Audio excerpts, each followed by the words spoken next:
আজ এই পোশাক পরে মনে অনেক কষ্ট নিয়ে, ব্যথা নিয়ে, যন্ত্রণা নিয়ে ভিডিও করতে বসেছি। গতকাল একটা খবর প্রকাশিত হয়েছিল সিভিকদের বোনাস বৃদ্ধি নিয়ে।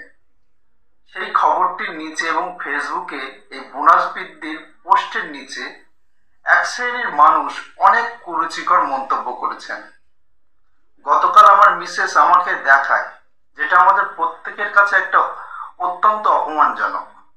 লজ্জায় ও অপমানে মাথা উঁচু করে তাকাতে পারলাম না।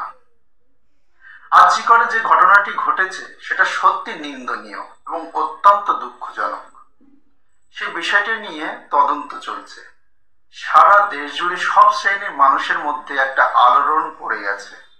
আমরাও চাই সঠিক বিচার হোক, কিন্তু বিষয়টি হচ্ছে আমাদের বোনাস দেওয়ার সঙ্গে এক শ্রেণীর উচ্চ বুদ্ধিসম্পন্ন মানুষ আর্জিকরের ঘটনাটি কেন জুড়ে দিলেন?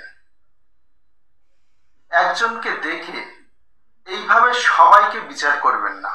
আমাদেরও পরিবার আছে, মা, স্ত্রী, বোন ও মেয়ে আছে। আমাদের ঘরেও তিলোত্তমা আছে। যারা এরকম কুরুচিকর মন্তব্য করছেন তারা কি জানেন আমাদের কত কষ্ট করে সংসার চালাতে হয়?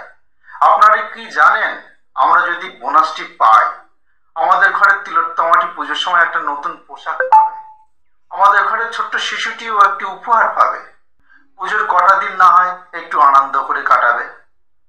নাকি আপনার চিন্তা ভাবনায় এই সুযোগটা আমরা পেতে পারি না? হ্যাঁ, আপনারা বলতে পারেন আমরা অযোগ্য। এই দেখুন,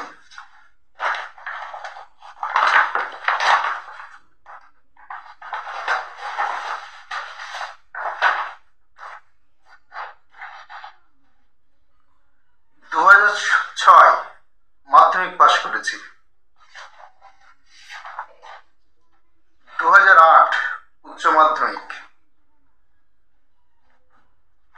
2011 গ্রাজুয়েট, 2013 MA রবীন্দ্রনাথ ইউনিভার্সিটি। এই কাজের পাশাপাশি বর্তমানে আমি বিভিন্ন সামাজিক নৈতিক কাজের সঙ্গেও যুক্ত আছি। এর বাইরেও আরো অনেক কোয়ালিফিকেশন আছে, কিন্তু সেগুলো আপনাদের দেখানোর প্রয়োজন নেই। এমন অনেক ছেলে মেয়ে আছে যারা গতানুগতিক শিক্ষা ছাড়াও উন্নত। থাক সেসব কথা, এর পরেও বলবেন আমরা অযোগ্য, অশিক্ষিত। আপনারা যারা এই ধরনের কুরুচিকর মন্তব্য করছেন তাদের কাছে হাত জড়ো করে অনুরোধ করব, দয়া করে এই ধরনের কুরুচিকর মন্তব্য করবেন না। মনে রাখবেন আমাদের ঘরেও মা বোন আছে, স্ত্রী আছে, সন্তান আছে। বর্তমানে অথবা ভবিষ্যতে আপনাদের ঘরেও হয়তো আমাদের মতো কোনো এক ভাই অথবা বোন থাকতে পারে। সর্বোপরি বলবো, আমাদেরও শরীরে রক্ত আছে, আমাদেরও চোখে জল আসে, আমরা মানুষ। তাই দয়া করে খারাপ কথা বলবেন না।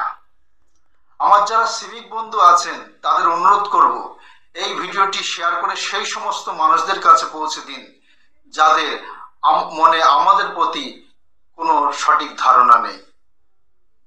নমস্কার, সকলে ভালো থাকবেন।